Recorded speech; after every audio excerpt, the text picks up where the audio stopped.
everyone. So right now, I will be discussing about choking and drowning and the importance of first aid about these things. So choking occurs when an object such as food or a foreign object blocks a person's airway, preventing oxygen from reaching the lungs and brain. This blockage can be partial or complete. If the brain is deprived of oxygen for more than 4 minutes, it can lead to brain damage or death. So let's proceed to drowning. Drowning is when a person experiences respiratory impairment from submersion or immersion in liquid, typically water. So it's a type of suffocation that happens when the mouth and the nose are submerged in liquid. Drowning can lead to death or long-lasting health problems. Now, bakit nga ba importante ang first aid sa choking at drowning? So, first aid is important in choking and drowning emergencies because it can save lives by restoring breathing and circulation. Quick intervention can prevent uh, brain damage or death due to lack of oxygen. Knowing first aid techniques empowers individuals to respond effectively until professional medical help arrives. So, unahin natin ang choking. So, we have here the key indicators of choking. First, inability to speak, breathe, or cough. Second, clutching the throat, the universal choking sign. And third one, high-pitched wheezing or silence while trying to inhale. And next, turning blue due to lack of oxygen. And last one, panic or distress expression. So, if someone is choking and cannot cough, breathe, or speak, the Heimlich maneuver or abdominal thrust should be performed. Alright, so to perform the Heimlich maneuver for adults, so first stand behind the person and wrap your arms around their waist. And then make a fist, with one hand and place the thumbs side just above their navel. And then grasp your fist with the other hand and give quick upward thrust into their abdomen.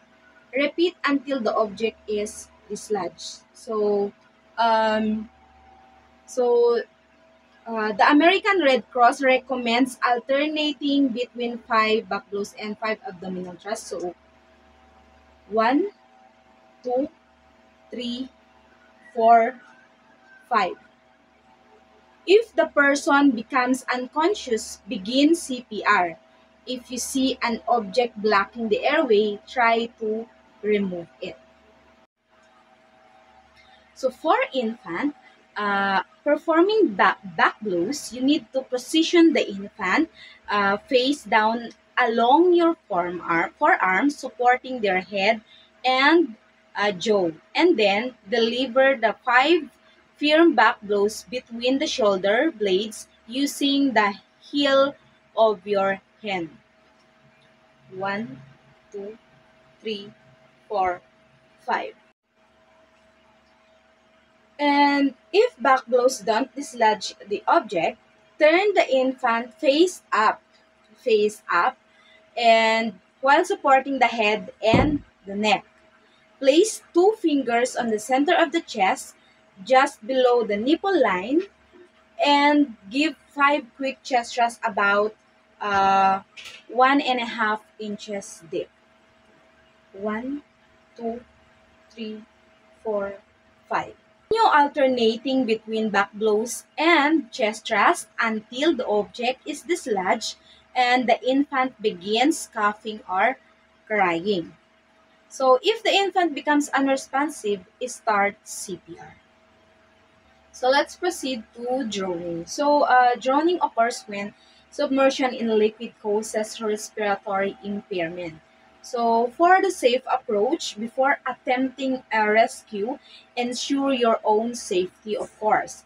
Assess the water conditions for hazards such as strong currents or debris. If it's safe to enter the water, use a flotation device to help both you and the victim stay afloat. So, once the victim is out of the water, immediately assess their level of responsiveness. First, check for consciousness, breathing, and signs of life such as coughing or movement.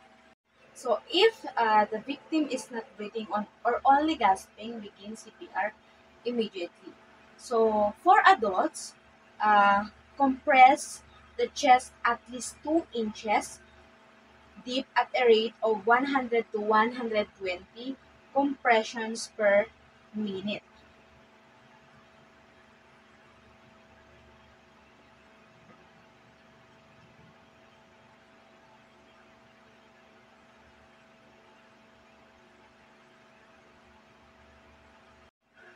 So for infants, use two fingers on the breastbone, pressing down about 1.5 inches.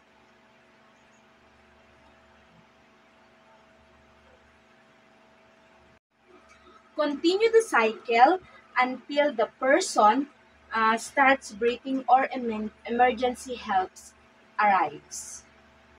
If the person is breathing but unconscious, place them in the recovery position to help maintain an open airway.